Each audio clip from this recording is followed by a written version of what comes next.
Selamat pagi Indonesia.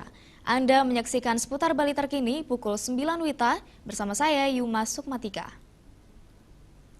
Pemirsa, rapat pleno tertutup KPU Kota Denpasar menetapkan satu pasangan calon wali kota dan wakil wali kota Denpasar 2015 tidak memenuhi syarat.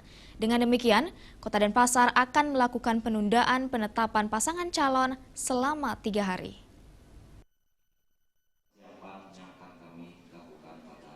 Ketua KPU Kota Denpasar John Darmawan mengatakan pada 24 Agustus KPU hanya menyampaikan hasil rapat pleno tertutup kepada pimpinan parpol mengenai penetapan pasangan calon yang tidak memenuhi syarat.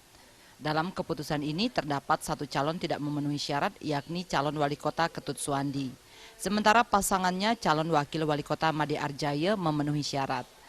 Keputusan kami yang tidak memenuhi syarat adalah Pak Ketut Suwandi. Jadi Pak Made Arjaya itu dinyatakan persyaratannya lengkap secara administratif dan bisa untuk dicalonkan kembali. Berdasarkan verifikasi berkas, jadi untuk Pak Ketut Suwandi itu terkait surat pemberitahuan kepada pimpinan Dewan bahwa yang bersangkutan akan maju sebagai anggota calon wali kota. Dan tanda terima dari pimpinan Dewan yang tidak bisa disertakan serta surat keterangan pajak 5 tahun. Itu yang belum dilengkapi. Pimpinan parpol menyatakan menerima hasil keputusan KPU dengan lapang dada. Ya kalau memang prosesnya seperti ini ya mau diapain lagi, kan kita ikutilah lagi ke depan ini seperti apa.